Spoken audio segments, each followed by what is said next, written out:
Hey, and welcome to another installment of Catching Up. I'm Sam. I'm Chris. I'm Jake. I'm Josh. And we're back with an interview ourselves. I feel like we haven't had one of these, I think the Nerdist calls them hostful episodes. We haven't had one of these for a while. I don't think since it snowed.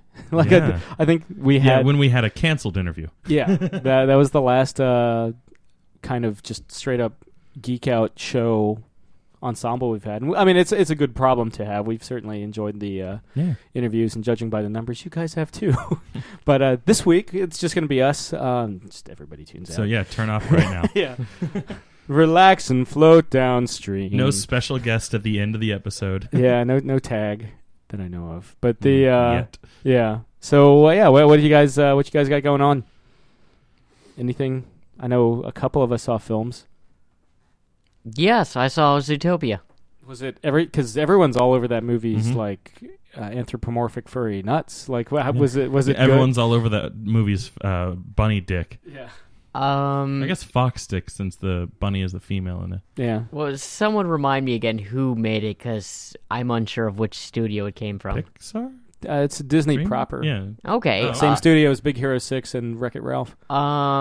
Probably one of the best Disney films without knowing it's a Disney film I've seen this far. I feel like it's not trying to push a message onto anyone like I felt most Disney films have done as of late. I would strongly disagree. Well, not overbearingly, I would in still marketing. Disagree. Oh, well, yeah, okay. Maybe having not a number marketing. one hit song get everywhere and stuck in Okay. your ears. It's just a really, really on its own. So I'm basically just- not Frozen. That's what you're telling me. Yeah. Or the Lego movie. Yeah. The reason why I disagree with you is because on the whole forcing a message down your throat, it's definitely anti-racism. Yeah, but that's a good thing. You did not specify. All you said was it's not forcing a message down your throat, and that's what I'm commenting. So are you saying the message in Frozen's bad? I'm just saying I don't need to be beaten over the head with it like how Frozen does it. But you do need to be beaten over the head with how racism is wrong. No, I like how subtly it's hidden in there. I don't think it's subtle at all. Really? Yeah, no. There's a scene where the fox pets the sheep's hair, just like, fucking people will pet someone who an afro, will pet that, and it's you can't do that because it's it's penetrating someone's personal bubble. You need to ask to touch someone first, and that's a huge problem with the African American community, that white people will just go up and touch their hair because it's different from ours. People actually do that? Yeah. Just because you don't do it doesn't mean everyone doesn't do it, or other people don't do it. I haven't seen the fucking Anyway, yes, the Zootopia, great movie, but it is all about how racism is wrong, and it's very heavy-handed on that. I guess just coming from someone that doesn't practice racism. Are you saying that I do? No, Because practice makes perfect. Not saying that I practice. Yeah. But from what I've heard, it almost feels like a DreamWorks movie that is just really, really good. It doesn't feel like a Disney film. Yes. Frozen feels like a Disney film. Wreck-It Ralph feels like a Disney It's also not a musical. Yeah, that's another... Yes, thank you for putting it a lot better than I could, Sam. Well, I mean, I haven't seen the motherfucker. No, but you explained it a lot better But you're right. Yeah. Okay. Yeah. I don't feel the mouse, even though there's mice in the movie. Yeah. Like the mouse. Are there any birds in the movie? Yes. But featured prominently? No. No birds. Well, it's just gonna. Never mind. Sam's not gonna watch it. We're gonna have to mark that in the negative column. Any sea life at all? Sea life? Are we talking fish, things or that just live- anything things that live aquatic in in the sea. general? Things that live in the sea. Yeah. Yep. Sea life. Sea life. Yeah. Are we talking fish? Yeah. Classic. Any sea life? Any sea life? I don't recall any sea life. I can't say for sure that there isn't sea life, but I don't recall it. That's another check. That's another check. Miss Lions, Tigers, and Bears. Oh my. There's a panther. That's in the that's in the plus column. Delicious. Okay. All right. I'll probably have to see this. Yeah. It's a fox. There's a fox. Okay. Fox. Is there a hound? No fox and hound? Just there's definitely no fox and hound. There are dogs in various. Okay. This is good. This is good. J.K. Simmons plays the mayor, who is a lion. Good, Yep. good. Does he ask for pictures of Spider-Man? No, That's No. negative call. no, he's not in that franchise anymore. Yeah. Yeah, hey, there's an announcement. He kind of is. I mean, he's still Jameson in Ultimate Spider-Man, Yeah, but that's about it because now he's crossed the streams. He's in Justice League Part 1 as Commissioner Gordon. yeah. Yeah, I don't know in what capacity because I mean that doesn't start filming until next month anyway. Yeah. But yeah, so But I could see it. I'm totally It was always him or Cranston. I thought would be a good Gordon, and so And Cranston would have been a better Luther. What about the continuation of Oldman? Oldman would have been great too. But I mean, I think they're trying to keep as many of the old cast away as possible. I know Zack Snyder talked about casting Christian Bale in a different role. Well, he also was okay with him coming back as the Bat. Oh. Mm. But yeah, I think it was what the studio execs. They're like, they were like all confused by it. They're like, so is it still Dark Knight Rises Batman? And to be fair, I think that would have confused enough audience that it would have been a problem. Yeah, but Snyder was okay with it. At least bringing back Bale, so I gotta assume anyone else who wanted to come back probably could. Yeah. We'll bring back Aaron Eckhart as Two-Face. Give him more to do. Yeah, seriously. Give him an actual role as Two-Face. Yeah, just not the last 15 minutes. Then getting speared off a building. Yeah. Yeah. Rocked. You saw Whiskey Tango Foxtrot. I did. It was a film. It was fine. it was better or worse or the same as Eddie the Eagle. better. I like Tina Fey a lot, and the funny moments work really well. And then they'll try to deal with some serious, because it's based on a true story, an actual book about this reporter who basically lived in Afghanistan and was in the trenches with Marines and whatnot, and saw some pretty horrible stuff, and dealing with like women in that culture. So when it tries to have those serious moments, for me it didn't really work. It was much more of a movie where the funny parts worked. Martin Freeman's in it; he was good. Pre-Civil War. Yeah, as the love interest basically, and Margot Robbie's in it as well. I'm trying to think if there's anyone else that Alfred Molina plays an Afghan, and it's kind of awkward Because he's like not Afghan. No, he's not. But yeah, I mean, again, it was fine. I had pretty low expectations, but again, I like Tina Fey, I like Margot Robbie, and my sister's a big Tina Fey fan, so we just went and saw it, and it was fine. Does it have any birds?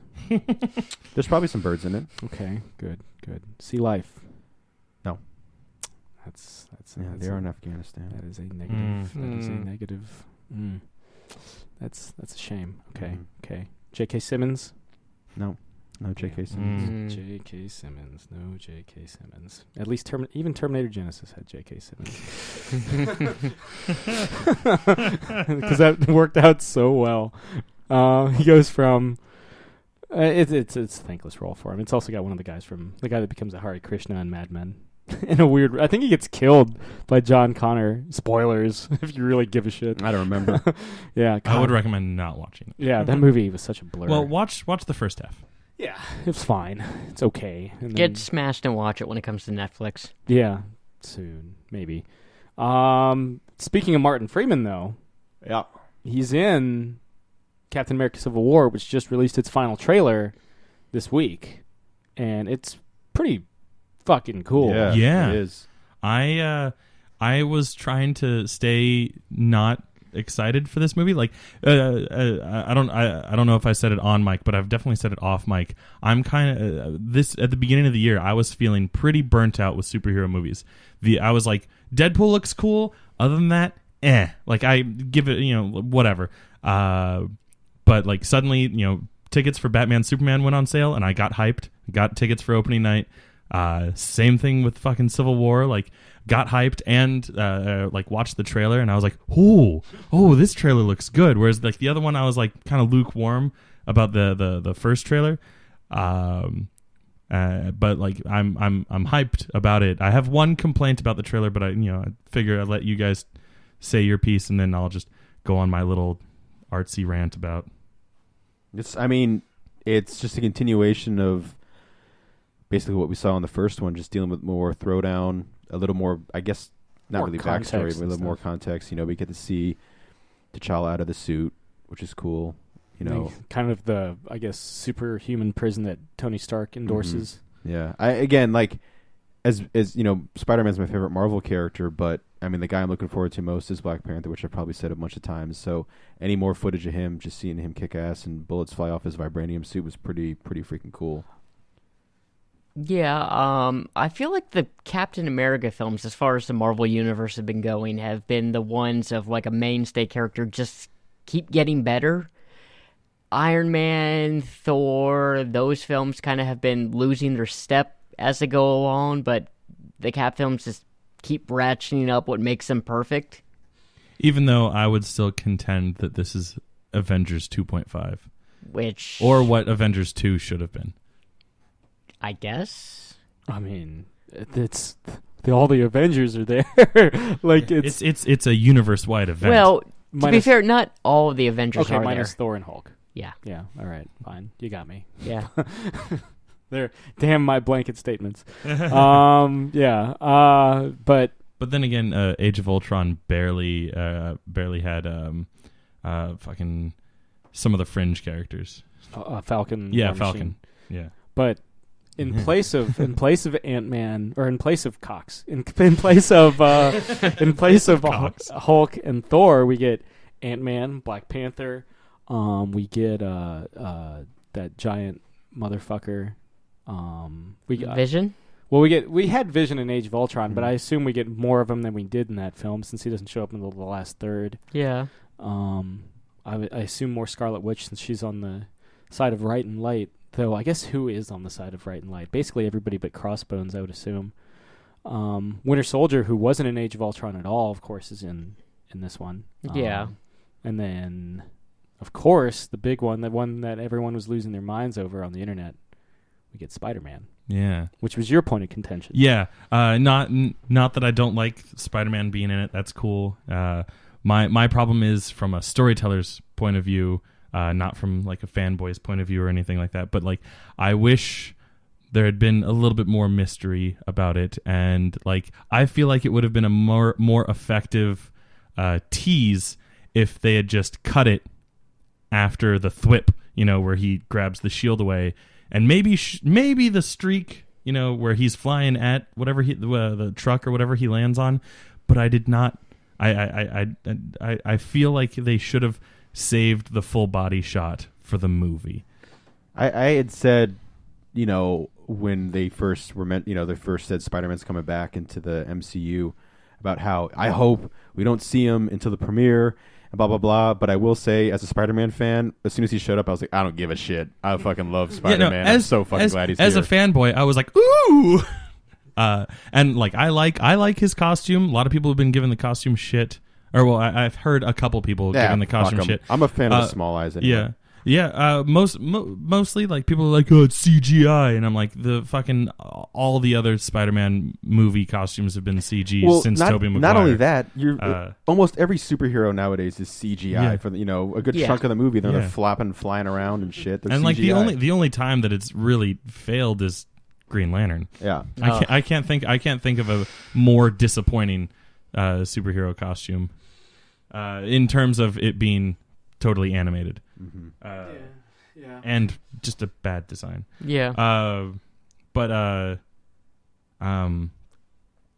you wanted the reveal for the actual exactly. just a tease. As a storyteller, I would have preferred a tease. As a fanboy, I like the costume. It's I think it's the brightest Spider-Man costume we've had. Pretty bright, yeah. Which I'm fine with.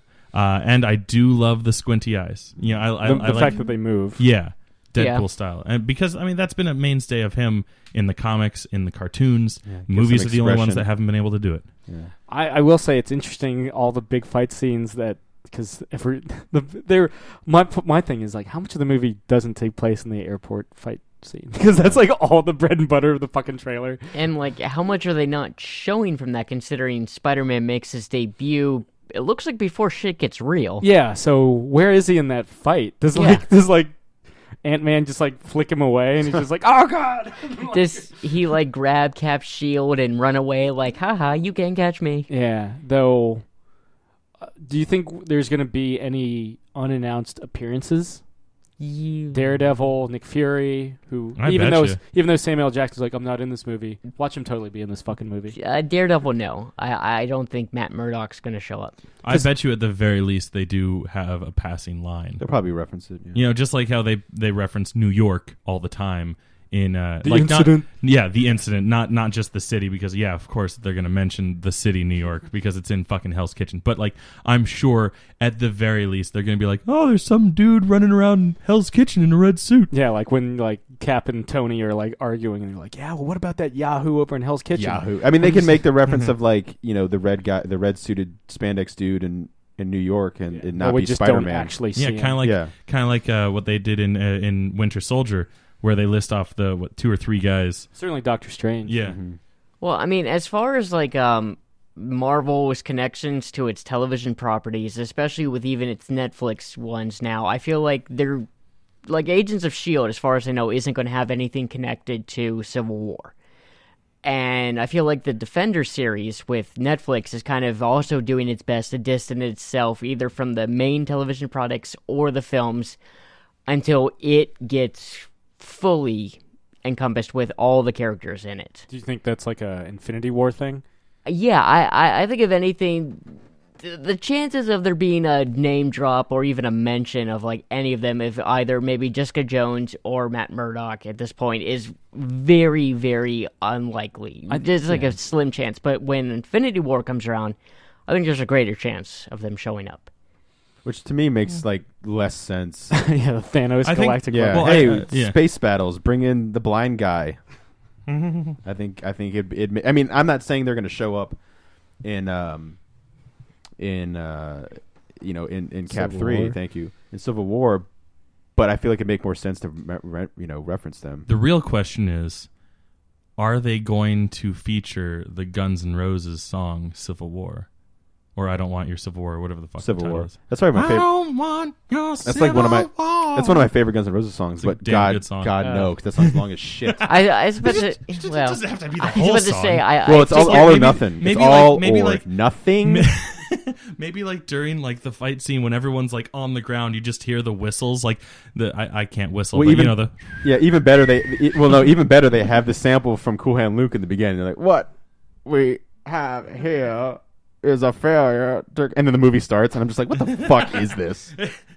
See, I figured they would have saved it maybe for the end when everyone's walking out. Like, okay, we can play this now. No one's gonna walk out of the movie. Just have the entire credits like to that song. Yeah. No, it's Marvel. They'll just have Chris Cornell cover it. He's got I don't want your Civil War. He's got a solo tour and album to promote. Hey, you know what? He's still one of my favorite contemporary Bond singers. Yeah, I love his song for Casino Royale. Yeah, You Know My Name. Yeah. Regardless of where that movie is in my rankings of Daniel Craig's Bonds, still my favorite theme song, even over Skyfall. Ooh. Yeah, I know, right? I just ruffled some feathers. I agree, and I love it though. Yeah. Yeah. Is not to say that Skyfall is a bad song. Basically, it is a close second. Yeah, basically any song except for Another Way to Die. In terms of the Daniel Craig. Whoa. Is that Quantum? Yeah. Was that Quantum's? Whoa. They're all better than the writings on the wall. Have you heard Another Way to Die lately? No, but anything's better than the writings on the Which wall. Which one's the writings on the wall? That's Spectre. Okay. Yeah. Sam Smith, brilliant performer. That song is just god awful. I'm the opposite way. As in, I don't like Sam Smith. I can't comment. I can't comment on the writings on the wall because I still haven't seen Spectre. It's fine. It's fine. It's fine. I'm its biggest proponent. At least in this room. The song in the movie, for me, it's fine. Yeah. It's got a great opening scene. It does. That's what I always cite. That's what I'm always like, hey, right? And then everyone's like, but there's more movie. And I'm like, there's like It's- 3 fucking hours. And then Sam's like, in moderation, guys, in moderation, just like high fructose corn syrup. yeah, just watch it 15 minutes at a time, guys. Watch Daniel Craig think about shooting a rat when he's drunk. Spectre.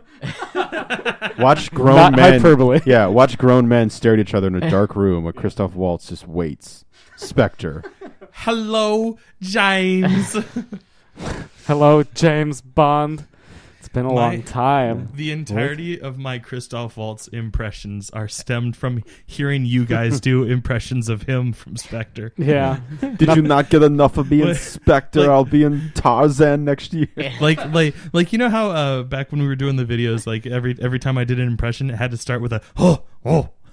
Yeah. For me, Christoph Waltz has to start with "Hello, James." He's announcing himself. James Bond. Yeah. I was the author of your destruction. Or I remember despair, or somebody whatever. was like, pain. somebody was like, the third act of Spectre, like, is literally arrows pointing James to the end of the movie. Like, that's the end Yes. of Spectre. It's Yeah. like, hey, the end is this way. You know, they with the Sony leaks, they were like, this movie doesn't have an ending. No. And immediately, like, the producers were like, the leaks were based off an early draft. And I'm like, what the fuck was the early draft? Because this thing looks like... Act 1 and 2. In all honesty, that's probably my biggest just annoyance with it. I can't. It just goes nowhere. As much as I enjoy the film, I can't defend the ending. Yeah, I can't. it just goes nowhere, and the whole like brother stuff is so unnecessary. But we've talked about this a million times. Yeah, to Anthony Johnston, no less. I mean, they're not even the same height. Yeah. That's a throwback. That's right. That's fucking great.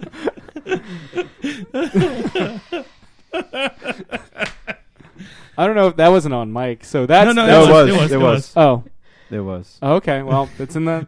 I think it's whatever episode was in the where we talked about the trailer. The trailer, yeah. So yeah. like whenever the trailer dropped, find that episode. That was so great too. I love it. Pause this podcast. Listen to our earlier podcast. I mean, there really is... I'll probably see Zootopia at some point. It's really good. Yeah, I'll probably see 10 Cloverfield Lane at some point. I'm Definitely gonna planning see on that. seeing it this week. Maybe, Josh and I are going to have a Maybe man date. Wednesday. Yeah. $5 Wednesday. Yeah. Working Wednesday. Although I'm working Wednesday. I work at a movie theater. God damn it. All of you. All of you. Hey, Sam, sorry we can't all work in public education and have your kind of hours. Yeah. You can if you want. You can have my job, baby. Don't want it. Yeah. I don't blame you. But, I mean, it's 24 hours, guys. It's not. The theater's not open for 24 hours. Yeah, more like 10 hours for the theater. Yeah, I guess what's the first show, like around 11 in the morning? Yeah, something like usually. that. Yeah. Now, I'll probably... I'll just be sitting alone in the theater, just like, oh, boy. Oh boy. John Goodman. Does J.J. Abrams have anything to do with this one? He executive produced it. Okay, but like... And he threw the Clover name field on. Cloverfield name on it. From what I hear, like it's not actually a Cloverfield movie. It just they were like, we need some sort of inciting incident. Why don't we just tack it on to the Cloverfield thing? From what I've read up on it, everything outside of the final act was already what the film was going to be script-wise. Adding what the third act became and the 10 Cloverfield Lane title to it is what puts it into the Cloverfield. Yeah, and verse. that's basically what I was saying. You know, It was originally a spec script called The Cellar. Exactly. And the guy that directed Whiplash, Damien Chazelle, was originally supposed to direct it as well, but ended up he's doing a movie with Ryan Gosling and Emma Stone that comes out this year. I love Ryan Gosling.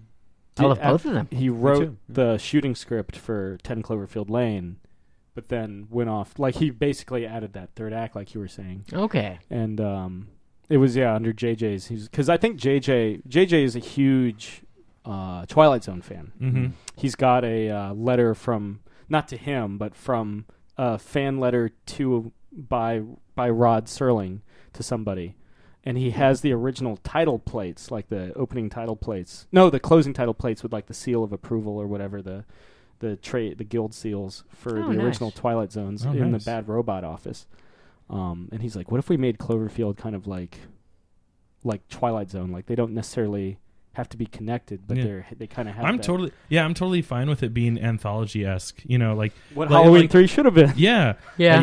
or like what Fallout does. Yeah. The Fallout game series. I'd be fine with them making a whole series of Cloverfield if it works out. I will say I have been told by one of my coworkers who did see it that 90% of it is an amazing movie, and then like the last 10, 15, the last act, essentially the climax happens, and it's just M. Night Shyamalan at his worst. It doesn't feel like the rest of the movie. Yeah, so I am hesitant about essentially the connection to Cloverfield is where it falls apart. From what of all of my friends in the review industry that have also seen it have been like, how they try to tie it to the Cloverfield universe works really well for the film. And also for the fact that JJ had been trying to do a sequel to Cloverfield, but when films like Godzilla and Pacific Rim came out, he was like, I don't really want to continue with a monster. So we're going to tack my little Cloverfield to this film. And from what I've understood, it all works out. Cloverfield is a state of mind. I will asterisk against the reviewer that I pulled that from. They are known to be quite pessimistic. So I feel like she's the only person that I've heard complaining about the movie. Like there's either been it was all right or it was really cool. People like exit interviews essentially because we like to do that every once in a while. Be like, oh, how'd you like the movie? Like when Patton Oswalt gave Spectre yeah. But did he like the opening? I should have been like, yeah, but Deus de Muertos, right? That's cool, right? Cool part. There's no sea life in the movie, but pretty cool still, right? Yeah. And there's no birds, I don't think. Or J.K. Simmons. God damn it. Or photos of Spider-Man. Nope. Sorry, Spectre. Damn. Yeah. It's like the little checklist I carry with all my movies. Does it have this? No. Huh. But no, I mean, it's been... I will say there was a big loss this week. The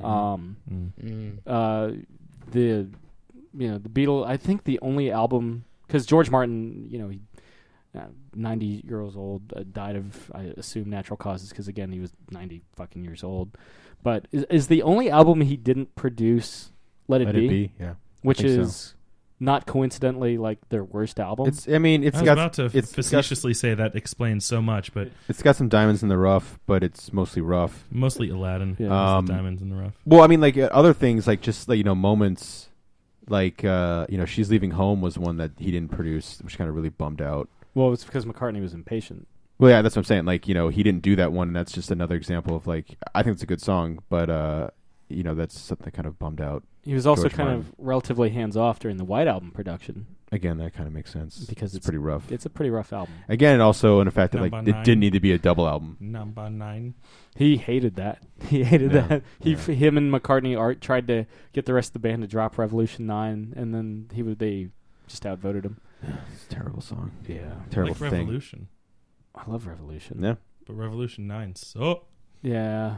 It's just... Damn. It's a nothing. It's nothing. Yeah, but I really do think that that George Martin is one of the first like producers when you think about it. That's like because up until then it was just kind of a thankless like, hey, make sure everything's mixed well, like sound wise, and like, hey, I mean, a lot of producers at the time were like uncredited musicians on tracks and stuff. Yeah. And even Martin would be on like keyboards occasionally with the Beatles. Yeah, I mean, one of my all-time favorite Beatles moments is his sped up piano solo in My Life. Oh, to make it sound like harpsichord. Yeah, it's got the baroque piano, but he the piano solo in Lovely Rita. Yeah, I mean his contributions. I mean, I didn't read the article because I don't read, but Rolling Stone posted a thing. It's like I was elected to lead, not to read. Why George Martin was so much more than the fifth Beatle, and the fifth Beatle is an endearing term. But he was never part of the band. He was the producer. Yeah, but I mean, he did, which is huge. I mean, I'm not. He did lay down some great stuff with the band, and but like I said, he really took a garage rock band and turned them into the greatest band in the world. And also, like Sam was saying, I had no really idea what a music producer was all about. I mean, I knew that was a thing, But he's somebody that like, so when I really started getting the Queen after the Beatles, like I really looked to see who the producer was. Oh, Roy Thomas Baker. Like this guy's a wizard, in the Rick studio. Rubin, Rick Rubin I think is kind of a modern producing genius. Love him or hate him. Because Wallace, not the Wall of Sound, but Loudness War, yeah.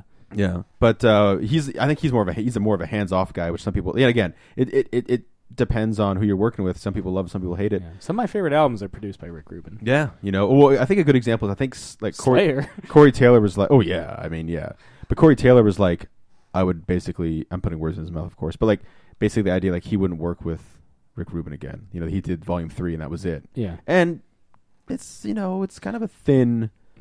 I mean, it's heavy, but it's thinner than say Iowa or All Hope Is. Corey Taylor still sings his praises, but he's like, yeah, never no, again. Totally. And again, because the idea that he basically like just he's not like, hey, sit down and talk about this. It's kind of like, hey, do this, or I'm gonna I'll come back. And for example, Death Magnetic, that was something Metallica seemed to dig them. One of the last albums produced in Sound City Studios. Yeah, but I mean, again, like I don't think he's his music like he produces like thin music, because obviously, like Sam was saying, like he. Too much. I mean, my big fucking complaint, Slayer. My big complaint about Rick Rubin is probably like sometimes too much audio compression. Yeah. Particularly with like the Chili Peppers and there's some unnecessary like distortion. Like Death Magnetic's a good example of that. Yeah.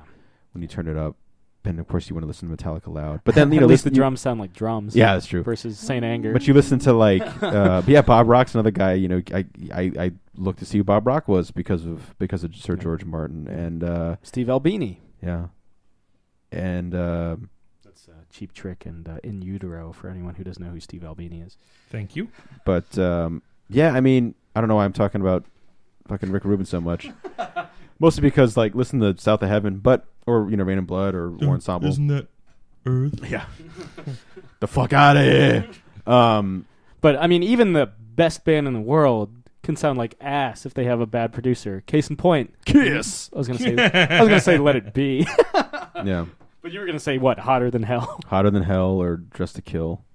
Just thin. Yeah, I hate thin. Like that's like. You want some meat on the bone. Yeah. Make it dynamic. Yeah, make it dynamic. Like fucking overdub some shit. Yeah. Turn it up a bit. Not like Death Magnetic style, but like bring the noise. Yeah, I hate thin, and George Martin was never thin. Like that. It was never thin with the sound. Really pioneered stereo sound too, because that was just kind of coming into its own. Everything was mono up until. And also like having to deal with like Lennon and McCartney. That must have been at their worst. Yeah, that must have been a chore. Yeah, and he takes them, and they're like you were saying, they're basically a garage band at the beginning, and he's like, "Oh, by the way, this is how you read music. Oh, by the way, this is how you play the piano." And George Martin, you look at any of those I love any like of those studio photos where he's like he's got the tie, he's got the very immaculate hair, like he took it seriously. It was like a job. It was a profession. It wasn't just hanging a cigarette in your mouth, greasy hair, and be like, "Oh, just fucking turn it up." Like he produced probably the two most iconic James Bond songs. He produces "Live and Let Die," and the entire score for that film, because and he also produced "Goldfinger" by Shirley Bassey. Right. Yeah, I always forget about that one. He also worked, with McCartney on some of his solo stuff.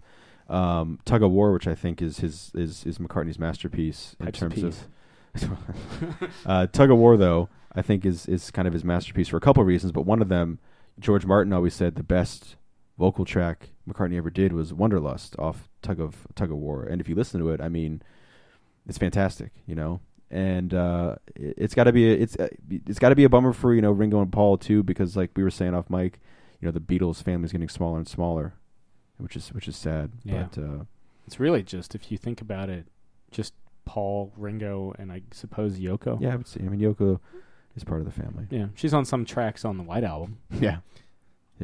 So. Yeah. I I mean, literally through Yeah. marriage, she's part of the family. Yeah. Yeah. Are you not Team Yoko, Josh? I mean, to be fair, No. I'm not Team Yoko. I mean, I don't think she broke the Beatles up, but Yeah. I don't think she helped. she didn't help, but she's not the reason the Yeah, Beatles broke up. there's other stuff going on. Listen to Jake and I's Beatle podcast. Yeah, we'll get into that as we go We're on. starting to we're getting closer. You know, we just wrapped up Act 1 Beatles a couple weeks ago. Yeah. And then we'll probably talk more about George Martin and point out the key moments as well. Of course, because he really becomes integral, like with the more studio experimentation, because he really encouraged that. And of course, speaking of paper thin production, you do have Hotter Than Hell and Dressed to Kill coming up next with your new Kiss podcast. Yeah, the Hotter Than Hell is going to be more muddy, and Dressed to Kill is more thin. And it's sad because the tracks on those two albums are fucking great.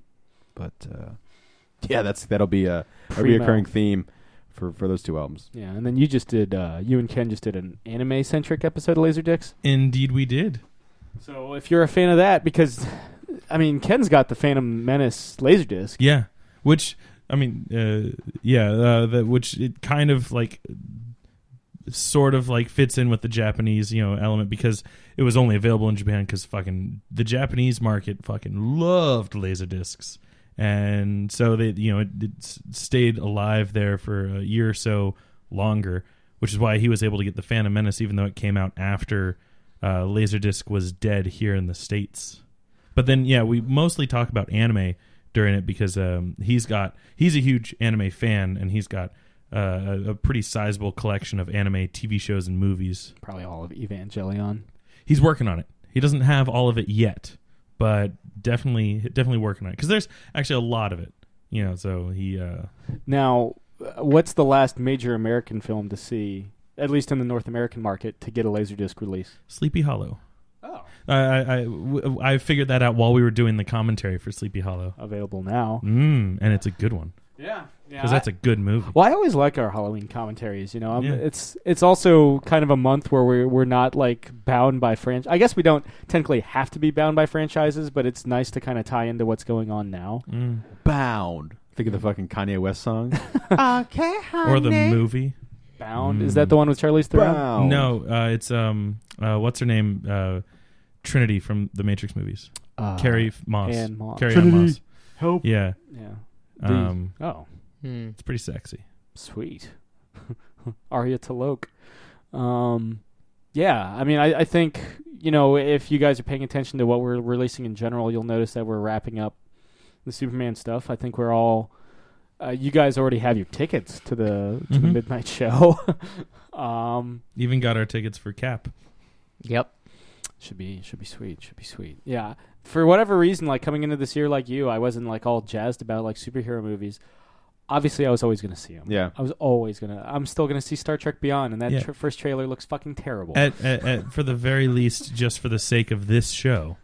So we can talk about them. Yeah, it's just like why we're going to see Turtles 2. Yeah. As soon as you get a little taste, you're kind of like, okay, that's cool. Although I kind of want, because you had made a Wonder Woman shirt. Mm-hmm. I kind of feel like I need to make like a Black Panther shirt or something for for Civil War. Yeah.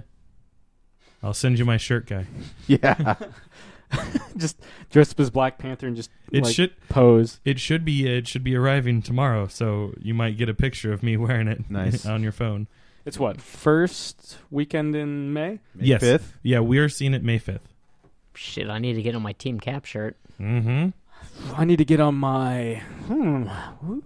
Shit. I mean, I'm more Team Cap, I think, than Team Iron Man, but I haven't seen them motherfuckers, so I have no... You know what you could do? Just get an Underoos shirt. And like have like the Spider-Man logo, but just have it say Underoos in like superhero font. Well, you've read the story arc, right? Yeah, but the inside... Just base it on whoever's side on from that you liked. Well, it was kind of hard to not favor Captain in the comic book. Yeah, because I mean, Iron Man basically establishes a negative zone like Guantanamo Bay in the book, and clones Thor. Some people liked him for all that. Mark Miller did. Mark Miller, the guy that actually wrote.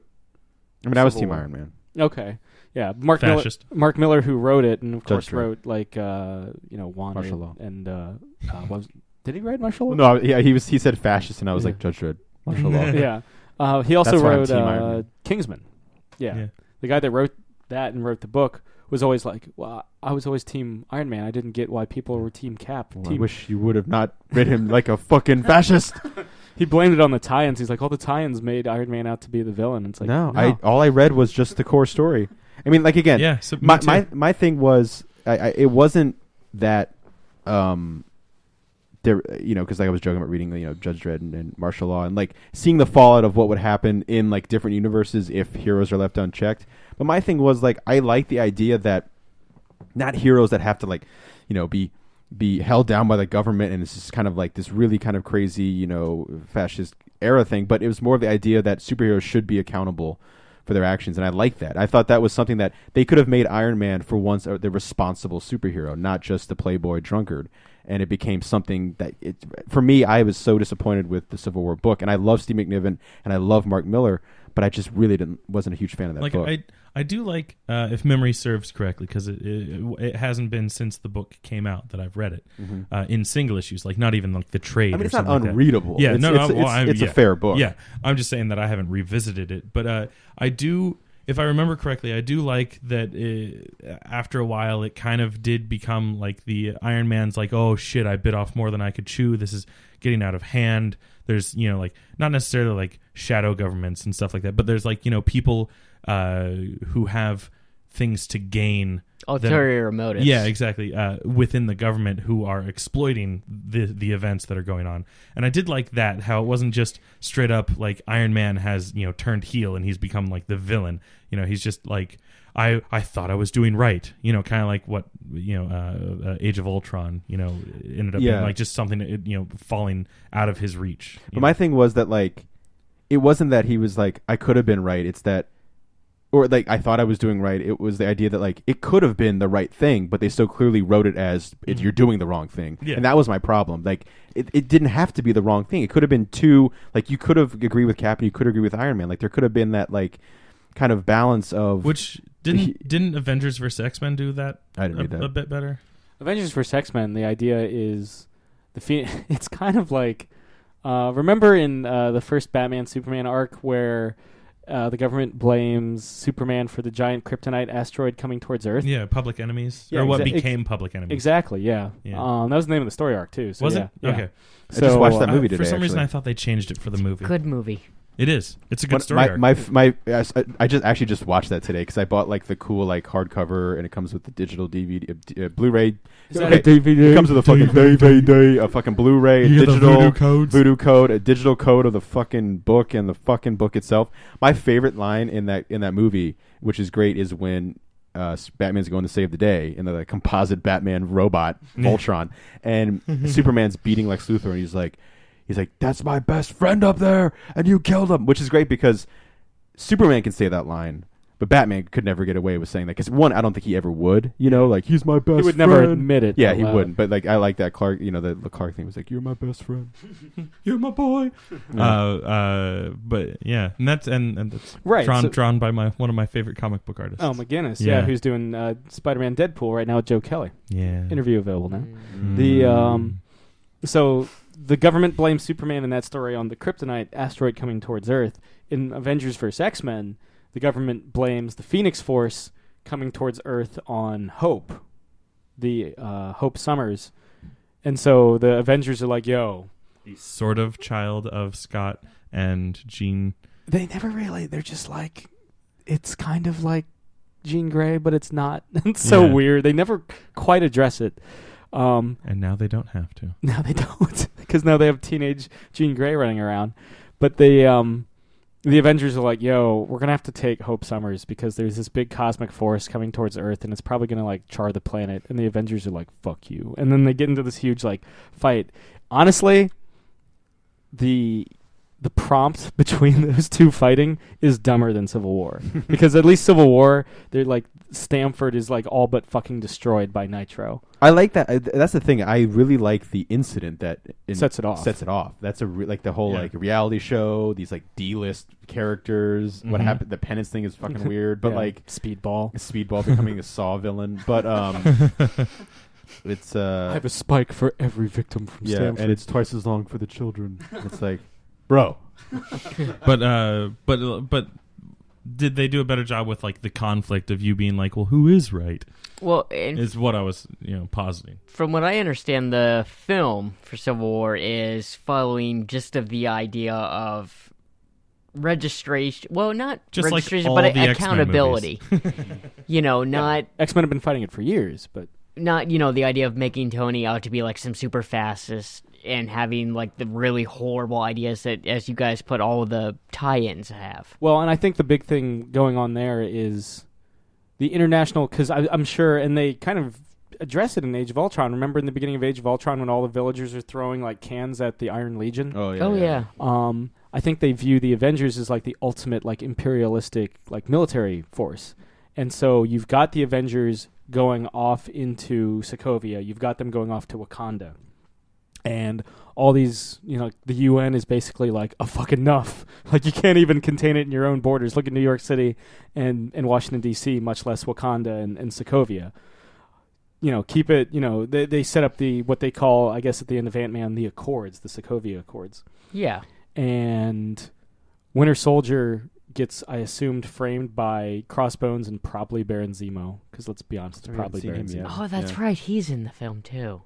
And we've seen nothing of him. Talk about keeping shit well hidden. We've seen Spider-Man, who, from what I understand, is no more than like a glorified cameo. Yeah, and let's be completely honest, showing him isn't going to ruin major surprises for this film. Yeah, but announcing that he was in it months ago did. Yeah. Hey. Yeah. Sorry, guys, we have announced the hero's going to be in this film. Well, the fact that I think it was as soon as they got the rights to it, it was like, oh, he's totally going to be in Civil War. And like, he's totally going to be in Civil War. But the big thing going on wasn't there a point though where they were like, no, he's totally not. He's not going to be in Civil War, guys. And they're like, but you announced it like 2 months ago that he was going to be in Civil War. We got the rights too late in the game, guys. Oh yeah. Did you know? I mean, Whedon originally wanted to use him in Age of Ultron, but the talks to get the rights to him back hadn't progressed far enough for him to include him in the final scene. Yeah. But not that would have saved that movie. But I also, I mean, he was in X-Men. Yeah, but I like. Oh, that's right. Yeah. That blooper. Yeah. I do like Cap's stance in the film of where he's like, "Look, I see trouble. I'm just gonna run straight towards it and try to help." Yeah, which is very Cap. He's like, yeah. "Look, which is no red tape." Which is funny because I feel like, as much as I'm Team Iron Man in this movie and I'm Team Superman in Batman v Superman, Superman is very much not Team Iron Man in that he's very much Team Cap. Superman is not. Batman is the one who going, you have to be accountable for your actions. And Superman's like, I'm learning. And Superman straight up tells the fucking general that in Man of Steel. Yeah. He's like, you can't contain me, bitch. Yeah. And then, like, Thunder claps his head off. Yeah. You all saw that version of the movie, right? Yeah. Which is funny. So I thought he shoved the drone straight up his ass. In the Marvel universe, I'm very much about registration and being responsible. But in the DC universe, I'm like, let him fly, man. What the fuck you What want. makes it weird with the Marvel universe is, again, the X-Men have been fighting registration for fucking years. Mm-hmm. Well, for years. And it's weird, though, because doesn't the Dark Knight Returns and all that kind of reverse the roles, and Superman's kind of like, Bruce, you need to fucking fall in line. Yeah. And Bruce is like, when the fuck did you become a government stooge? When in the 80s. Yeah, when Franklin. Yeah. Franklin Miller. Yeah. I assume that's his birth name. Franklin Miller drew a pseudo Reagan in The Dark Knight Returns. that won't stand. No sir. Yeah. I still love when he's just like, nothing to fear. There's nothing to fear, and he's like in a hazmat suit, like miles underground. I think that's what kind of makes the registration. But yeah, in terms of like accountability, I mean, yeah, we're seeing all these. The cool thing about the latest trailers, we're seeing at least 3 incidents where they're like, look what fucking happened. Yeah. One of your bad guys dropped a city from the goddamn sky. Yeah, I just find it hard to believe that there's like less than 300 casualties from all 3 of those things. You know what I mean? Like, 'cause they have Don't they say there's like 800 casualties from the Battle of New York? They have the numbers on the side, and it's like 23 from 40 from DC, and then then they have when the fucking from Avengers, it's like 100 and something, and it's like, come on, man. Yeah, come on, man. I mean, I guess it's not Man of Steel level. But yeah, that number, the counter's still rolling. Where they straight up said like thousands, so like it's thousands, with a smile. It's thousands. Yeah, thousands are dead. Yeah, thousands are dead. Thousands are dead. But you're gonna want to hate Superman after this. It puts him in a very precarious position, right? That's the hard thing. Because that's his introduction. He can't not have that on his. That's there, As I think it's Zack Snyder said, after the events of Man of Steel, he's put in a situation where he can't win. Like, he tries to keep doing good, and everyone takes him to task on something. Like, he gives examples like, oh, he rescues a cat out of a tree, and then arborists are like, oh, he damaged the brand to do that. Yeah. What about the tree? That would be 100% now. Like, if Superman was a real person, doing that. Every pundit. It'd be insane. it'd be fucking insane. Which would be a testament to Superman keeping his cool. Because that where was he when I was trying to pass health care in 1993? The fuck behind you. The cool thing, though, like I'm really excited to see in Civil War again, is the incident that gets Black Panther into the mess. Yeah, I assume Crossbones and probably Baron Zemo framed the Winter Soldier for some big international incident in Germany. Yeah, and the idea that like Black Panther has kind of been, in the shadows, like the whole, like Wakanda has been a thing in the MCU. Of course, we don't really get it referenced to what Avengers 2. And I feel like that part of that incident would kind of slowly brings him out. And then this film fully there's that gives shot. him a reason to come There's out. again, it's all speculation, but there's that shot in the trailer where he's like devastated. We see T'Challa. We're assuming after an explosion, like his father's probably killed or something, and that's what brings him into the. No, that's what makes him Black Panther. Into the fray, yeah. But, he becomes Black Panther and just starts fucking wrecking people. I'm so fucking excited for Black Panther. That seriously, like as much like Spider-Man's my favorite Marvel character, but fuck him, Black Panther I'm most excited for. And Superman's my favorite DC character. Fuck, I'm more excited for Wonder Woman. And it's mostly because like we haven't seen them before. Like I'm really excited to see what they're gonna do with them. And the little elements we've seen with Wonder Woman, her like telling Bruce Wayne off. Yeah, it's so fucking cool. And her like flying into the fray. Do you think we'll see any Doctor Strange in Civil War? That'd be cool. They could probably reference him. The thing again. Yeah. Well, honestly, dude, like the thing you have a movie to promote. Yeah, this is probably just me. Just like they have TV shows to promote. But the thing that I'm really excited, like I'm hoping, like there's a gnat's fart chance in hell that they could reference a Johnny Blaze thing in the Doctor Strange movie. Yeah. Well, and also this past season of Agent Carter was supposed to reference something that deals with the Doctor Strange universe, and I watched it from this season from beginning to end, and it's like, okay, unless I don't know the character that well, I have no fucking clue at what point you referenced anything in this season. There's a good chance that you don't know him that well. Yeah, there's also character. Part of me suspects that there's a bit of a divide when Marvel Studios kind of separated from Marvel Entertainment proper, because Marvel Entertainment handles the TV. And part of me is just afraid that it's a pissing contest, an in-house pissing contest. Well, the link between any of them is always supposed to be the films and Agents of S.H.I.E.L.D., apparently. Those are supposed to be the two that, like, talk to each other. And the fact they're not talking for Civil War, something's got to be going on. Yeah, I mean, it was no great secret when the schism happened that Kevin Feige and Isaac Perlmutter didn't get along, like, at all. And, again, Perlmutter's handling all the TV stuff with Jeff Loeb. And I don't think it's... He's doing a great job. I don't think it's a Jeff Loeb thing. I think it's like it's. I think there's some politics there. Yeah, no, I definitely don't feel like it's coming from Loeb. Yeah, and so I think that with Doctor Strange being a fairly, granted they didn't really promote Ant-Man at all in Age of Ultron at all. No. So, which was actually kind of surprising because it's like kind of there was so much. Remember how much doubt there was writing on that movie? Well, that might have been the reason. Yeah, because of all the backstage drama. Well, if that's the case, you would think they would have put more into it. Yeah, I thought all the doubt from Ant-Man came from Wright leaving the project. Yeah, it was really because of all the backstage drama there. But you would think that they would be like, "Hey, we've got a new movie coming out soon." Yeah, but. Again, it was weird that they name drop Stephen Strange kind of out of nowhere in Winter Soldier. If you think about it, I remember everyone was saying that the Cairo reference was Moon Knight reference.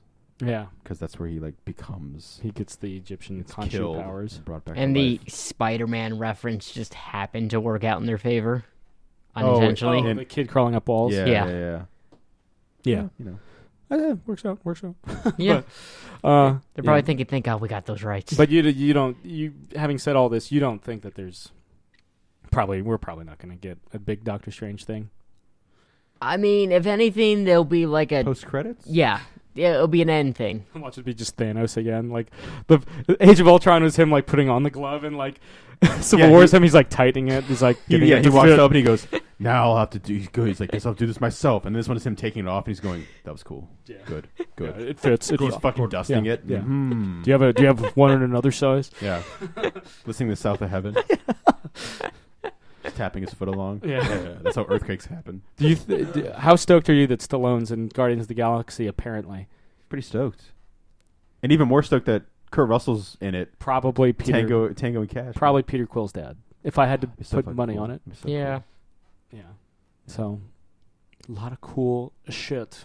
Mm-hmm. Justice League again starts filming next month. You think we'll ever get a JSA movie?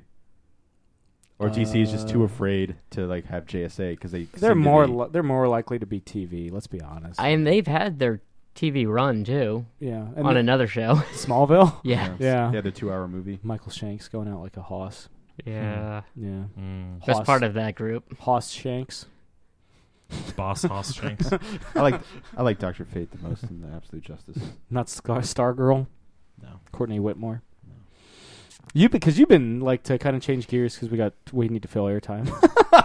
Fine. The Perfectly honest. yeah Oh, I can help with that. yeah. What do you? I mean, I've been playing The Division, which dropped this past week. have you enjoyed it? It was the best Ubisoft selling game within a 24-hour period. Oh yeah, definitely. I like that they took concepts that exist in the real world and tried to build a game plot around it. The plot and gameplay feels a lot like an actual Tom Clancy novel. Ooh. It follows both Directive 51, which basically guarantees that if the United States government fails, there's going to be a plan set in place for continuity of the government, and a military exercise called Dark Winter, which basically simulated a massive bio attack on a nationwide scale. Oh. Cool. Yeah. I picked up Twilight Princess, I guess, since the last episode. I haven't had the chance to play it at all yet. Like, I've got the HD remaster for the Wii U with the Wolf Link and Midna amiibo. I assume it's just like regular Twilight Princess, just remastered in high definition. An up-converted resolution. There's a few gameplay changes. There's a few tweaks, yeah. Like, I know it doesn't... Every time... One of the most annoying things is whenever you turned off Twilight Princess on the GameCube or Wii and turned it back on and picked up a rupee, it would be like, you picked up a rupee! And it's like, I know what fucking rupees are. I've been... You know? just little non-tedious things like that. That's what I kind of liked with the Wind Waker remaster, where they took out... Like, it was so obnoxious fucking The sailing. hand-holding? Well, the sailing everywhere. Oh. The constant sailing. And you still obviously have to sail in Wind Waker, but you get something called a swift sail that doubles your speed and always has the wind at your back. So Whatever the fuck happened to fast travel? you get that about halfway through the game. You get something called the Ballad of Gales that lets you warp across the map. Skyrim style. Or you can fast travel in Oblivion. And Oblivion. Yeah. It was Morrowind, I think, was the last one you couldn't. You had to physically run fucking everywhere. Oh, yeah. But, yeah, you kind of been on a Justice Society kick lately. Yeah, it started with Wildcat, really, because for some reason, I always latch on the characters that, like, don't really have solo series, and you have to, like, read team books in the background, and they have, like, oh, there's that cool panel that he's in. And we might have mentioned it before, but, you know, it's the best casting that'll never actually happen. Speaking of Stallone, was when Sam was like, cast Stallone as Wildcat. I was like, fuck yes. And I was like, man, I need to read more Wildcat. He's such a cool guy. Like, he's got the dumbest fucking outfit, but it works because usually he's beat the fuck up and his hands are taped. I remember, just a quick thing, I watched Creed again, and my dad hadn't seen it, and he watched it, and he stayed awake for the whole thing, so I guess he liked it. And I guess he said he liked it. Anyway, you know, the beginning of that movie, you're seeing Michael B. Jordan get his hands taped, and my dad turned to me, he's like, if anyone, he's like, I think he was talking about superheroes or whatever, and he's like, if anyone tries to punch someone in the face without taping their hands, they're going to break their fucking hand. Like, and Wildcat's like one of the few guys that, like, he actually tapes his hands because he's a human. And Jeff Loeb does have Bruce Wayne state that he wears Kevlar gloves. Yeah, yeah. And of course, it doesn't matter for Superman, but, like, you know, most people, it's like, oh, punch, ooh, yeah, teeth gone. It's like, also hands fucked. And anyway, so I always like that Wildcat had his hands taped. You know, that's just like a boxing thing. And the fact that he's like, he's the best boxer in, you know, the DC universe. And, you know, the old, I guess he has like the 9 Lives thing, but get away with that. Forget that. Yeah. But just the fact he's an older guy and he's a mentor, whether he likes to do it or not. It was meant to explain why he was alive. Like, Yeah, still like, so like active in his, I guess, it's 80s. Like, it's like, that's fine. It's just, you know, they always need a reason. But, and so there's really cool things that JSA classified that they do. They focus on certain characters and stuff, and they did a couple, I think like 6 in total, Wildcat stories, and they were really interesting. And then I was like, really a fan of Jeff Johns, and obviously he's known for a lot of things. One of them being his JSA run. And I checked out the Next Age, like the 4-issue mini he does, where basically coming out of the Infinite Crisis. The JSAs are the old guys are getting the new guys. You know, they're looking for legacy kind of members. Yeah, as they're being hunted. Yeah, and in 4 issues really cements this, like, more than any other team that I can think of, this family aspect of it. The JSA is the prime example why it was one of the big strengths DC had over Marvel in publishing at the time, that they had this like legacy. Like outside, I think the biggest legacy character for Marvel is Captain America. Mm-hmm. Like nobody really, I guess you could argue Namor, but nobody really I gave love him for some weird reason, man. but nobody really gave a shit about the Invaders. That's true. The 12, the Marvels Project, which was the other Golden Age Marvel book. Mm-hmm. But DC always had the Justice Society. It was kind of like, ever play that PC game Freedom Force? No. Yeah. It was kind of like that. Yeah. Yeah, you know, they had the Minuteman analog. They had all that. The Human Bullet, I think, was on the Freedom Force, if I remember correctly. But they DC has two big Golden Age teams. They've got the Justice Society of America, and they've got the Freedom Fighters, if you really like Uncle Sam as like a superhero. Oh, yeah. Which I totally do. Fuck, who doesn't? Yeah. I need to. That's been one of my missions, to get every single freedom. I wanted to be the world's foremost expert on the Freedom Fighters. You probably already are. Yeah, I've actually seeing that By I actually buying one own issue, books. yeah. Because nobody ever gives a fuck about the Freedom Fighters. But yeah, I think that was one of. And so going into the New 52, they were like, there is no Justice Society of America, and Earth 2 characters are young and sexy, just like our Earth 1 characters. And it's like, fucking why? Why couldn't you just have a planet of an alternate reality with Justice Society? Yeah. You couldn't even do that. Yeah, and that's the biggest complaint I always heard, was like, where's my JSA? Where's my JSA? Because people fucking love the JSA. And because they're full of great characters. And like Sam was saying, you know, joking about Wildcat having the 9 lives thing, but like one of the things I like is like he is an older guy. He's a salty older dude who's like trained Batman. He's trained Superman on how to fucking box, you know? And he's just really an ordinary guy at the end of the day. Has an interesting backstory, you know, is a great boxer and accidentally, but the guy dies in the ring and he gets, you know, basically framed for it. And the funny thing is, he in the origin, co-created by Bill Finger, he gets with credit, exactly. He gets inspired because he runs into a kid who has lost, or his Green Lantern comic has been stolen.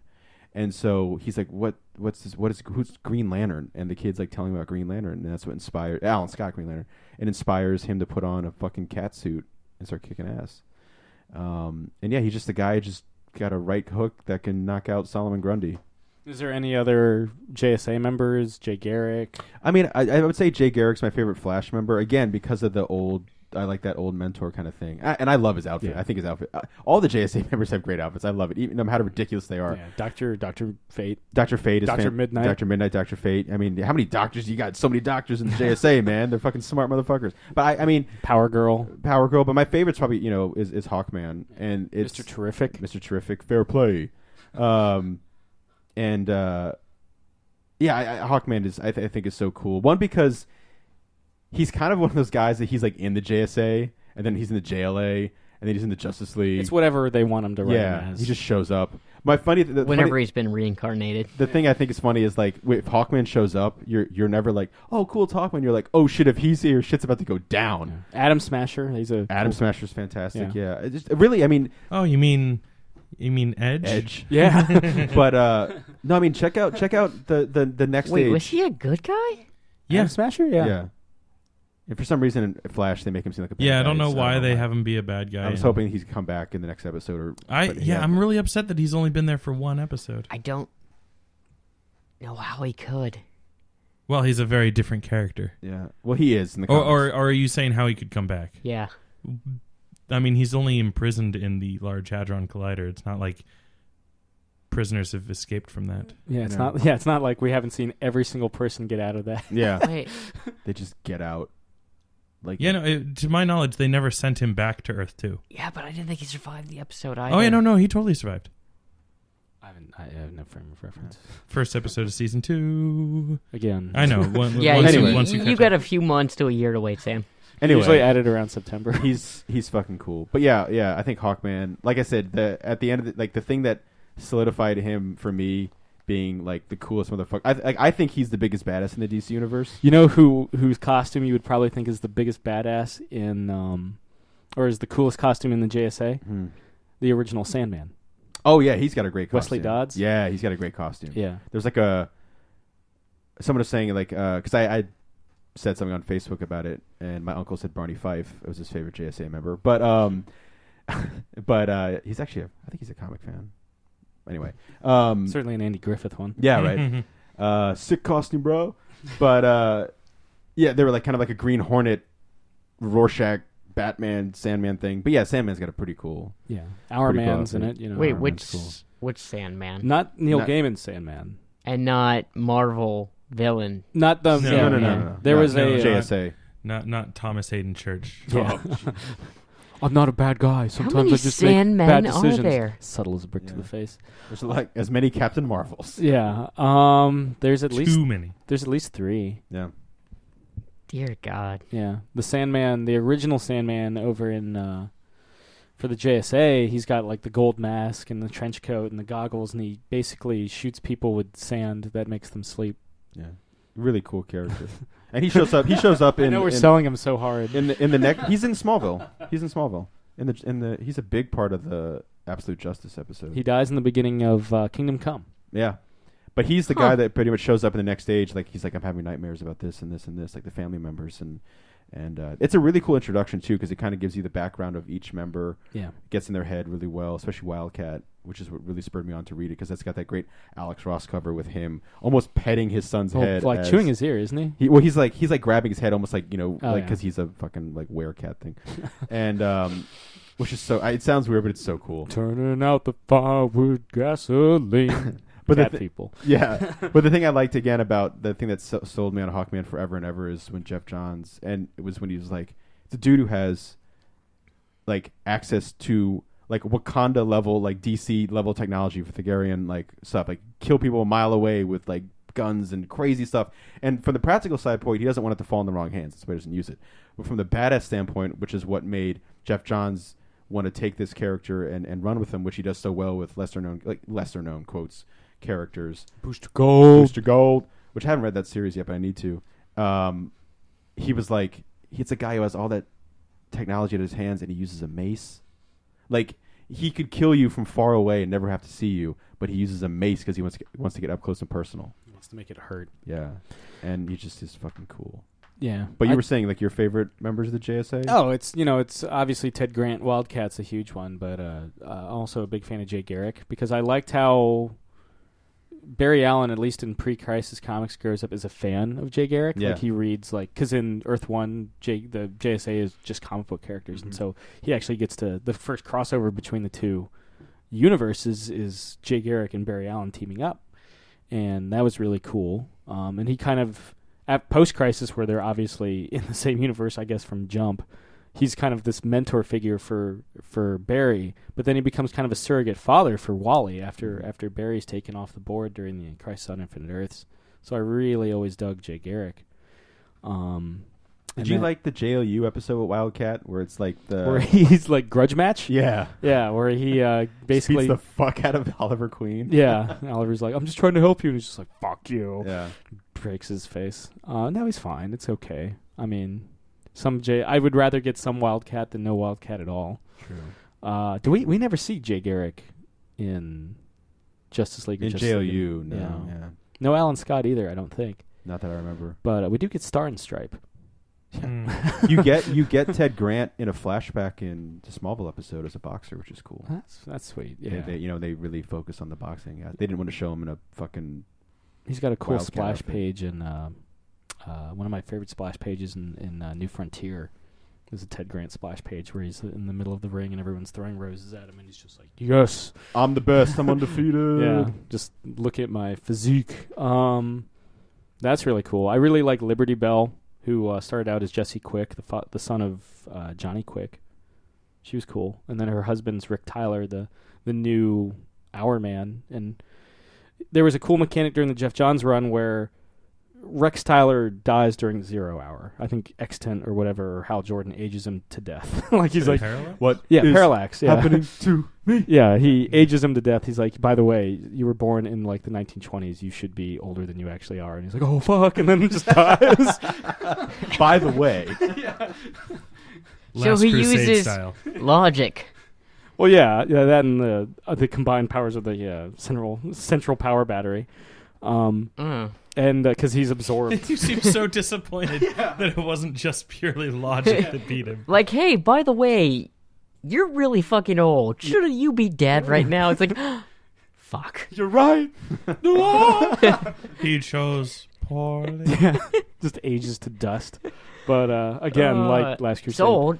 But before he dies, he's 0 Hour is a good crossover event. it's an all right one. It's better than Yeah, but does anyone actually get killed with just logic? logic based with powered by some central power battery. What we were just talking about happens in 0 Hour. Yeah. Nana, yeah. But the still better than 2001 Armageddon or what's the other shitty DC crossover? Invasion. That one was a kind of rough one. But anyway, Brightest Day? Brightest Day was kind of weak. It did bring Swamp Thing back. Yeah, I guess it's not shitty. It didn't have to be like 26 issues. Jesus. And a million tie-ins. Oh, basically every DC book at the Yeah. time was like Brightest Day tie-in. I'm one of those guys that almost is like, fuck And Darkest tie-ins. Night wasn't? Yeah. You know what I mean? That's true, but everybody liked because it had zombies. Yeah, no, Darkest Night was really good. Yeah. Yeah, I dug that. But again, like 1.5 billion tie-ins. Oh, it was almost It was still basically had a lot, but Brightest Day had way more. yeah. Because they were like, oh, Darkest Night did so well. Let's do like kind of a follow-up they had and more. They had bought 2 different bi-weekly series. So if you wanted to read everything with Brightest Day branding, there was 2 series that would come out every other week. Whereas for an Darkest Night entire was year. Darkest Night was just monthly, right? And yeah, and that's not counting all the tie-ins like in the Green Lantern, Flash, everything. Yeah, which means you have like 5 books a week minimum. yeah. Where you just like Justice League, was a fucking Brightest Day tie-in. Everything tied into fucking Brightest Day. But the Robin tied into. if there was a Robin title at the time. I don't even know. I don't just even. assuming. I think I'm throwing it out there. Yeah, I think that was going. They were fresh off of Battle for the Cowl, so I don't think there was a Nightwing or Robin book at the time. But there was a cool mechanic introduced after 0 Hour, after Rick Tyler becomes the new Hour Man. Sometime before his death, Rex Tyler, his dad, was hanging out in like the Time World. Okay, maybe it's not as cool. Now that I'm saying it out loud. Is that like a park at Disney? It was almost like a house in the middle of the time stream. Mm-hmm. So yes, a park at Disney. Sure, fine. Just to appear, yes, cool. And then If that's what you need to get it, yes. yes, and so But no. there was this house that Rex Tyler was doing like just an hour's worth of research in, and Rick Tyler had 1 hour that he could jump in there to kind of hang out with his dad before his father finished whatever he was working on and would face his inevitable death at the hands of Parallax. And so there was kind of like a ticking clock. Like he would jump in every story arc or so for like 5 minutes to talk to his dad. Like, I don't know, Dad. Like Vandal Savage is kicking the shit out of me right now. He's like, well, just kick him in the nuts really hard. That always worked for me. And okay, very sure thing, Dad. Like little things like that. And I thought that was a really cool mechanic that he would in his entire life he would get 1 more hour to hang out with his dad. And if he didn't use it, he had to economize that time, because that was it. That's all he had. And I thought that was a really cool. And then even though Rick Tyler was a recovering drug addict, he was still like the happiest fucking guy in the world. He was just like, I get to like hang out. I'm married to Jesse Quick. This is pretty fucking cool, right? And it's like, yeah, you did all right. You know who my favorite member of the JSA was in that Next Stage thing was, though? Citizen Steel? Starman. He was fucking hilarious because, like... He eats a sloppy Joe. Well, he's just like... Well, his thing is when you first meet him, his outfit is awesome, by the way. And then he is, like, super serious, but then he starts to slip. And you're like, what's the matter with this dude? And he's like, it's Wednesday. Wednesday Sloppy Joe Day. Wednesday Sloppy Joe Day. And he, like, flies back, and you realize he's a schizophrenic. And he's always worried that it's Sloppy Joe Day. And then he acts like a child. And my favorite... This is, like... Seriously, one of my favorite splash pages, and it's really sweet, but it's really funny at the same time, where spoilers, but like at the end of the book, Wildcat walks in. He's like, "Hey guys, welcome my son," and everyone just stands up and is looking at him. And the only one who waves to say hi is Starman. Like they're all around, like the Just famous. shocked. They're all around the famous JSA table, The circular table. Yeah, and they're all like had this crazy first day. Mr. America's dead. Like it's been a hell of a day. And literally, it's one of my favorite panels. America dies in the fucking JSA headquarters. Welcome to orientation. Here's one of them dead. This is your life now. And it's like, aboard. yeah, Cyclone's like, fuck. Anyway, Wait, what? It's by it's Jeff so Johns. good. It's called Just Society of America: The Next Age. Yeah. It's like only like 4 or 5 issues. it's quick. It's a quick read. Like someone dies during orientation? In the first issue, like they welcome the new Cyclone. Remember when they throw Raphael in Ninja Turtles and he like comes crashing Skylight. in? Think of that, but dead in orientation with a lot of superheroes. But yeah, but it's a Golden Age hero that just lands dead on basically the meeting table, like the conference room. But seriously, Starman though is like the fucking spoilers coolest. for the first issue of Justice Yeah. Society of America. Yeah. The cool thing is that issue I feel is like a double issue. I feel it's like It's pretty big. But like so like they all walk in and the only one who's like waving is like hi is Starman. Like he's so fucking cool in that. And like I said, he has this really cool costume. Do you know who he is? The what's his face? Again, big spoilers for Justice Society of America. Yeah, it's I can't remember his is it Tom? Tom is a K name, right? Tom Kaler. Tom Kaler. Okay, I know. Yeah, from the Justice or Legion of Superheroes. Yeah. The reason he's schizophrenic is because the medication that he gets in the 31st century doesn't exist. Yeah, he's got a fucking sick ass fucking beard too. Like, cause he doesn't eat the sloppy Joe actually in the next age, which bummed me out. But he's so concerned about it. Yeah, you know who he eats it with? Who? The first sloppy Joe you see him eat in Justice Society of America is Superman. Oh, so wait a second. He's so fucking cool. Like Starman, read it just for Starman because I'm not saying like it's funny that he's schizophrenic, but like the way he's drawn, like the way he's written, you fall in love with the guy. Like, and did he pull like a Booster Gold and travel back in time? Yeah, to help with basically help with Blackest Night and the Lightning Saga. I don't know if I don't know if I'm totally correct in this, but I feel like the new outfit that he has, like that awesome star kind of galaxy thing, was the Alex Ross design when he was a kid. And then he brought that to like because he's Alex Ross, he brought that to the forefront. Like, hey, check it out. And the great thing about because he doesn't wear a mask, until Alex Ross. Yeah, exactly. The JSA Next Stage crossover, or not crossover, the JSA event that we're talking about is all the covers are astoundingly amazing, awesome, wonderful Alex Ross covers. I can't remember who's on each one, but I know the fourth one is Wildcat and his son. I know it was a Commander Steel is one. Citizen Steel, super shiny. I feel like Liberty Bell's got one. Yeah. But the thing is, Alex Ross had been doing JSA covers ever since it was just before it got relaunched after Infinite Crisis. Mm-hmm. Like Starman was one of them, of course. Starman's one of them, but the one of the ones before the relaunch was Spectre, that iconic Spectre cover where he's like, oh yeah, just like look at my fucking abs. I would say why is God's Ghost actually, why am I even asking this question? Why is God's Ghost ripped? Come on. I mean, come on, son. Why is George Washington ripped? Yeah. Well, he was 6'8" and weighed a fucking ton. Bounce cannonballs off those abs. That's right. Fuck you, King George. King James. Or King George. What was I going to say about... Old Ironsides or Alex Ross? I think I fucking lost it. Just continue. Something about the JSA. I can't remember. I'm sorry, the Spectre. Yeah. I would say he's my favorite JSA member, but like there's no fucking reason he's not, for the Spectre. Like he's there at the beginning, like hi, like at the table, like he went there to get cookies and like the free like little like God's spirit thing. of vengeance. So he got the thing so he could stick it on his car so he can park. So like they have all the parking and they're like, dude, no one's parked in the Spectre spot for fucking years. Like Wildcat pulls in, like fuck this shit. Although like he's basically a founding member, but yeah, the Spectre, like, probably lost his membership because he hasn't shown up to a meeting probably in, like, decades. Yeah. But he's there. Captain Marvel is part of the JSA. That's true. Yeah, so was Dr. Fate when he had, like, the cool, like, little, like, collar bow tie kind of thing. Wait a second, they made a child a member?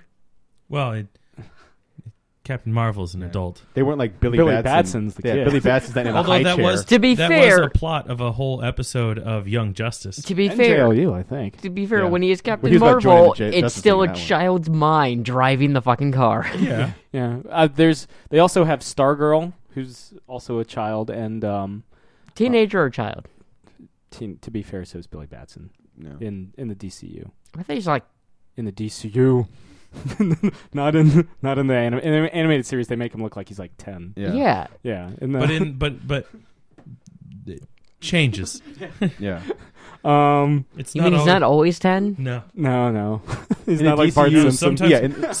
Sometimes Clark Kent is like 18. Sometimes he's 30. Peter Parker, though, always high school age. Well, the thing. Unless it's the movies. Here's the thing about Then he's just graduated. I'm kind of done with high school Peter Parker. Yeah. Am I alone on this one? No. Because I'm also kind of done with seeing Uncle Ben get shot. Well, I but- don't think we're gonna see it in the new one. Maybe in a God, I hope you're right. I really hope you're hope right. it's- And straight up pray said, that there didn't is they? no origin for Spider-Man at all. I hope he's just there. Didn't they say as much? Yeah. That there wouldn't be an origin for Spider-Man in the new Spider-Man? Pretty much. They say a lot of things, Sam. They do, just like They did say that Spider-Man wasn't going to be in Civil War. yeah. We covered Yeah. that like half an hour I will ago. say. They have a movie to promote. I will say. They're not the same height. I'm done with high school Oh, age kill me. Spider-Man being played by a 30-year-old. But I'm not done with, and I'm very excited to see an 18-year-old Spider-Man played by like an 18-year-old, and to see that like that played out in a movie. I think is really My cool. thing is, Yeah. Spider-Man hasn't in the comics hasn't been in high school since like the 60s. well, I don't Yeah. care about the comic books, but in the movie, I'm excited to He's see. been gives a at fuck college about for a comics. very, very Well, long time as well. Again, Hey, you know, lots of people go to college for a long time. They're called doctors. What's Peter's excuse? He's a doctor. yeah. Again, they said that a he's scientist. in the comics, he's actually a You can get a doctorate He's a in a doctor lot of of things. philosophy.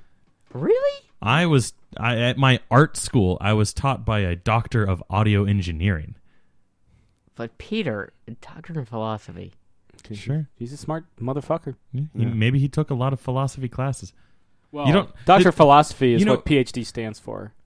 Oh. So basically, anything that you don't hold an MD or a fine arts degree in is technically a doctor in philosophy. And you know, Dolph Lundgren is like a PhD in like what chemistry? Yeah. Yeah. Yeah, and that's like what's his name from The Whom? Chemical engineering. Yeah. And what's it? No, it's from Queen. Queen? Brian May is, Yeah. is a PhD in astrophysics. His And Twitter. also- He's Dr. Brian May on Twitter. Yeah. Well, because he earned that Rightfully title. so. Yeah. Hey, you know what his excuse was for not like finishing it up?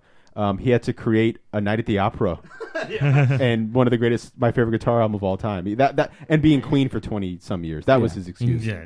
Yeah. We can give him the And sabbatical. Xavier Woods, one of my favorite wrestlers, has a PhD. Has like two.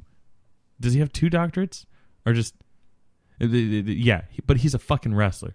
You don't have to work in the field that you get your PhD in. Fox Mulder is a doctor of philosophy. Yeah. Did you Yeah, know but that? he's ready to believe anything now. Did you know that David Duchovny, when he got before he dropped out of school to do acting, was working on a PhD in English? Oh. English lit. That makes so much sense. Yeah, I mean, to be fair, he didn't. X-Files starts when he's what, like 33? Was he that old? Same age as Jesus. Tom Cruise was going to be a priest. True. So was Carson No shock Daly. there. Carson Daly. Yeah. Yeah, that's that. Yeah, I've heard about that. Yeah. Yeah. But yeah, so read JSA. Read it. Watch Batman v Superman. That's coming out soon. Watch 10 Cloverfield Lane. Watch Zootopia. Play the Division. Yeah. Maybe avoid Whiskey Tango Foxtrot. Wait, is this the last episode before Daredevil comes out? Yeah. Yeah. Oh. So Pucker up your ass cheeks, boys. get ready. I still actually haven't watched the trailer for that. Oh. There's like Well, then good 4. The news. one with- Nothing's going to be spoiled for you. Yeah. Yeah. Unless you want to watch it after this. There's Except that technic- I know that Punisher and Elektra are going to be in it. There's technically 4 because they have like part 1, part 2, and then Well, part I'll just 1, wait part for the 2. series. Yeah. I know I liked the They have first season. So. Punisher trailer and an Electra trailer, basically. Yeah. Well, there you have it, guys. Yep. So this has been another installment of Catching Up. I'm Sam. I'm Chris. I'm Jake. I'm Josh. We'll see you guys next week. Thank you very much. Good night, Eric Bana.